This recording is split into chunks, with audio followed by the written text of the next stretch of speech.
Hi, guys. Thanks for tuning in, and welcome to the very first episode of the Oh Brother podcast. I am SlarkDawg, SlarkDawg87, Slark, whatever you really want to call me. I'll listen to my government name is Sean. We'll leave it at that. But a little bit about me: I'm 35 years old, fat white guy. That's pretty much that's what you get with me. I'm I look like a Aldi version of Drew Carey on a good day, but I still got nice hair for my mid-30s, so I'm cool with that. Cleveland Browns fan, Cleveland Guardians fan, Cleveland Cavaliers fan, Cleveland anything fan. I have a sleeve tattoo that I'm working on right now of Cleveland. I call it my Sleeveland, and we'll give you some updates as we go along with the tattoo. Some new additions I might be posting out on Twitter, possibly on I almost said LinkedIn. I'm sorry, on Instagram as well. So forgive me if this is going to be a little bumpy, because this is the first time I'm doing anything like this. I'm stepping out of my comfort zone, and I think that's something that we all need to do. A little bit about my background: I've been in sales for a long time. As soon as I got out of college, and I'm now in a different industry. I'm in IT now. It's crazy, and now I'm still in sales, but it's a different aspect. But it is what it is. I like to do woodworking. I like to do projects around the house, like any middle-aged, overweight, average dude likes to do. If you hear that little moose sound in the background, that's Piper. She'll probably bark here or sigh, throughout the time. And we got 3 dogs. We got Piper, Princeton, and Sadie, 2 Poms, and a mutt. So you might see pictures of them along the way as well. I'm married to, I would have to say, one of the rudest people ever, the love of my life, Mrs. Slark, and truly she is, my everything. I say it jokingly, she's not rude. She's rude to me sometimes because I'm rude to her, but she gives it back, and she keeps me in check, and she keeps me grounded, and I owe any bit of success that I've ever had in my adult life to her, because she has pushed me and challenged me to be not only a better husband and a better partner, but just a better man in general, and a better human. So that's a little bit about us. We live in Cleveland, and we are Cleveland homers. But that's not what this podcast is going to be about. This podcast is going to be a little bit different look of things, a little different perspective on what's going on. In the last 3 years, the world's changed so much, even just in the last 6 months. And sometimes it gets a little tough, and we kind of fall into rhythms, or we might feel a little doubt in what we're doing, and we might feel down on ourselves, and you might feel like we got off on the wrong path. But I'm here to tell you that everybody feels that way in a certain part of their life on this blue marble. So, basically the biggest thing, and that could be the segue into our first topic, is you have to know your worth. And it's funny because, I talk to candidates all the time. I'm in recruitment, and I talk to candidates all the time and ask them, what are you looking to make? How much money do you want to make?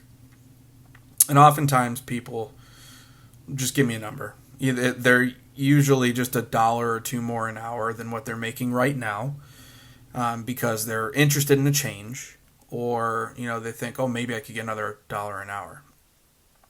I have a couple different scenarios and different stories with that. So, as far as financially, knowing your worth, you need to believe in yourself. At the end of the day, when you go to work, you're essentially charging that company your hourly fee to show up and do a job. So, I have this candidate who's fresh into, a career, a couple years after college, so probably early 20s. And, we had an opening and went through the process with him and asked what his desired salary wages was. And he told us, and we went through, and he ended up getting the offer. And we submitted the offer to him. We were talking to him on the phone, and he goes, "Sean, I forgot to ask you, how much money am I going to be making?" And I said, well, we'll call him Bob for this story. I said, "Well, Bob, how much money did you want to make?" And then he told me, and I said, "Well, buddy, that's what you're getting." And he kind of froze and went silent and didn't know what to say. And he said, "Holy shit, that is the most money I've ever made in my entire life." So that's one story. Another story happened to me yesterday, actually. I had another candidate for another position, and I'm not trying to tell too much about his personal life, but a single dad, and he just wanted to make a specific amount of money. That's all. He said, "I just want to make this. If they offer me this, I'll accept the job." So he went through the interview process, and we prepped him. We wanted to make sure that he was on his A game. Seemed like a great candidate, really nice guy. He went in, and they submitted an offer to him. So from there, not only did they match what he was asking for, but they gave him an additional $5,000 sign-on bonus and just lit him up with all of these benefits that he wasn't expecting. So what he thought was one thing, in turn, at the end, he was making probably, $20,000 more than what he initially wanted to make when it came down to his benefits and bonuses and things of that nature. So I say those two things because financially, you need to know what you're worth. And in these two cases, I kind of feel like I helped two people see that they were worth more than what they initially anticipated. And, not trying to sound sappy, but I love my job for that reason.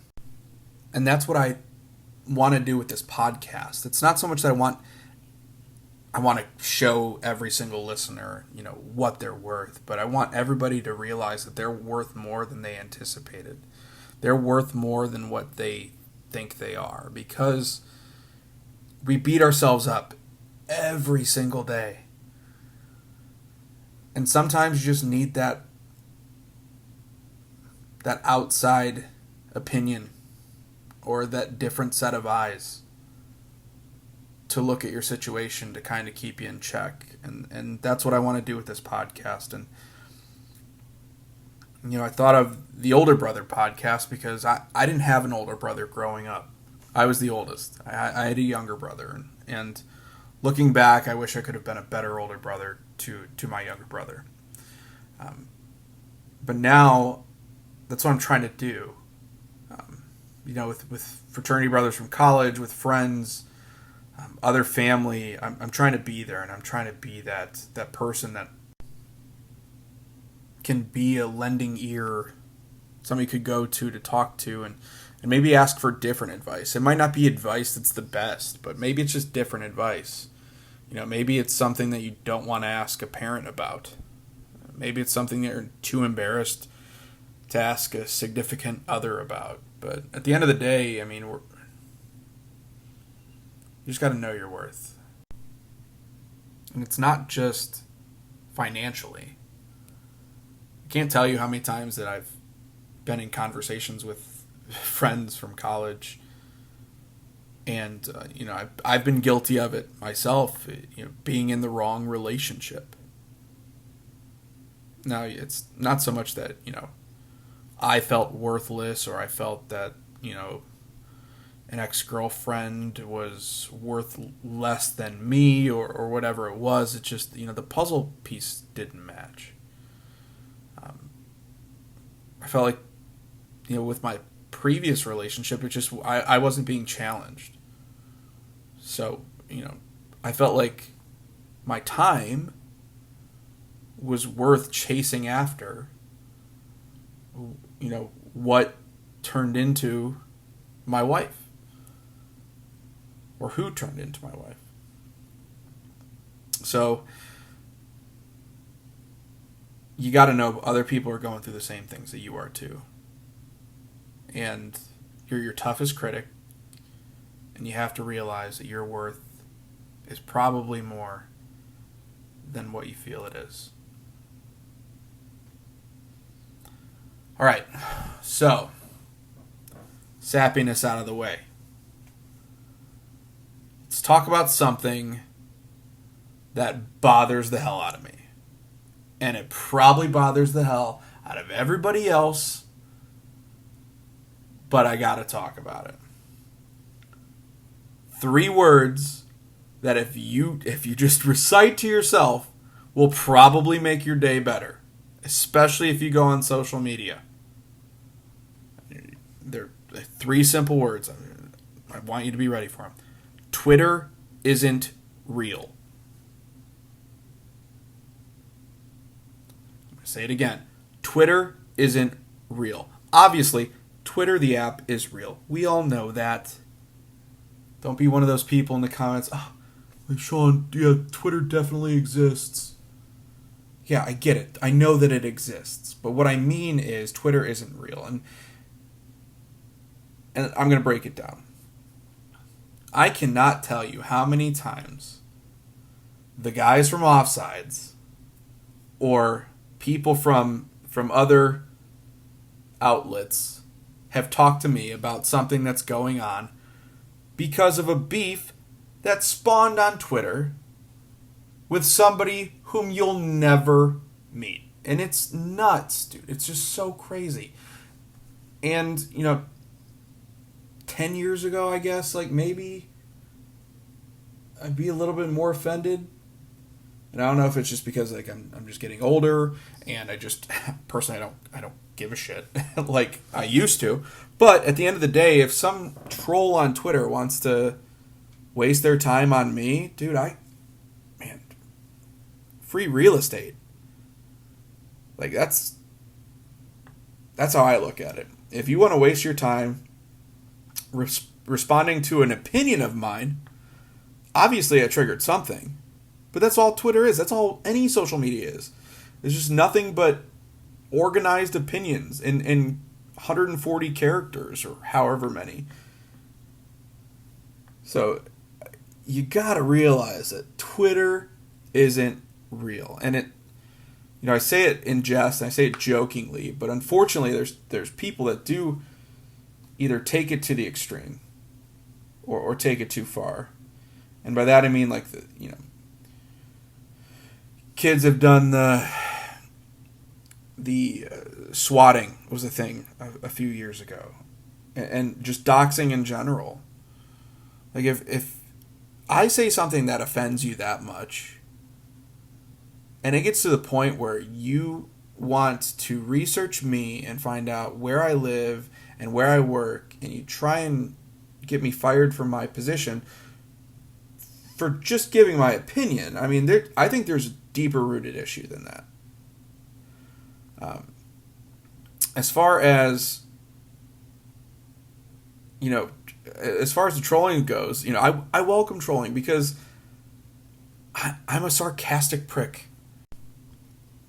I've always dealt with tragedy by using comedy.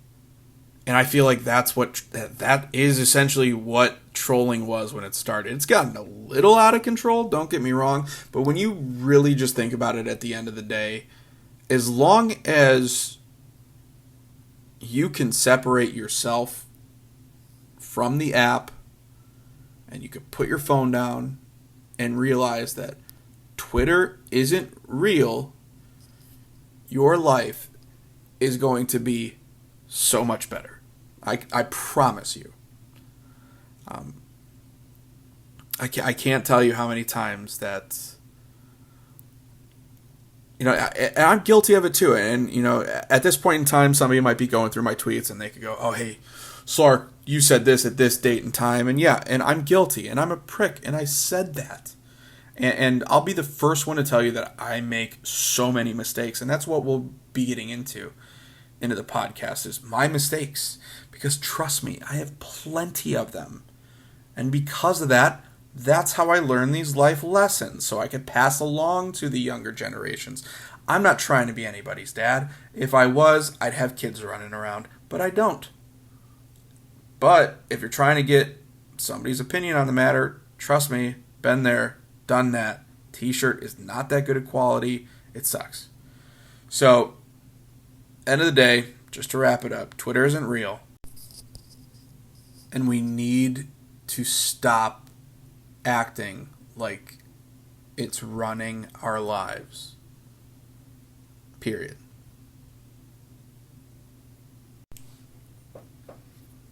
So, as I sit here, I didn't even realize that I've just been ranting for, 17 minutes. And quite frankly, I know podcasts are supposed to be a half hour to an hour. And I'm going to be completely honest with you.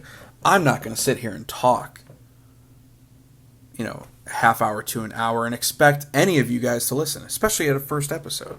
Why would I do that? I mean, that's kind of self-centered of me, don't you think? So right now, I'm just going to check on my dogs, see how they're doing. Everybody's all around. Everybody's good. So now I want to check on all of you. Seriously. It sounds silly, but do a check on yourselves. One of the greatest things that's happened with Offsides Sports Network is that we were able to make this real. And what I mean by that is the Offsides guys had a chance to meet up last weekend and actually get to hang out in person. And never did I think that a couple guys talking about sports and talking about who was going to be the Browns quarterback, or who we should draft at 44, or who we should draft at 64, or who started a specific Browns space. Never did I think that this was going to turn into something, and it did. And not only did it turn into a bunch of friendships, but it turned into a family that's starting out. And, to all the guys at Offsides, and especially to Zach, who brought us all together with the idea, I thank you, and I look forward to this journey. And I think that, if you're following Offsides, you're going to hear from a couple of the guys. And that's what I'm going to want with this podcast, is I'm going to want people to come in and be part of the podcast. I want to talk to people from all different avenues of life, whether it be older than me, younger than me, smarter than me, whatever have you. I want to look at everybody's point of view because, like I said, and it's going to be a recurring theme, everybody's puzzle's different and everybody's pieces fit differently. Doesn't mean that I don't want to learn about others. So that's what we want to do. We want to grow this community, and we want to grow as people. And we want to grow as a family. So I thank you for listening this far. I truly do appreciate it if you took the time out of your day and listened to me babbling through the first go at what could be something as a podcast. Trust me, if it will be something, it will get a lot better. Things get better with practice. Ask my wife. But no, I truly do appreciate you guys listening. Thank you so much. Please don't forget to like, share, and subscribe. Also, join the Discord for Offsides Sports Network.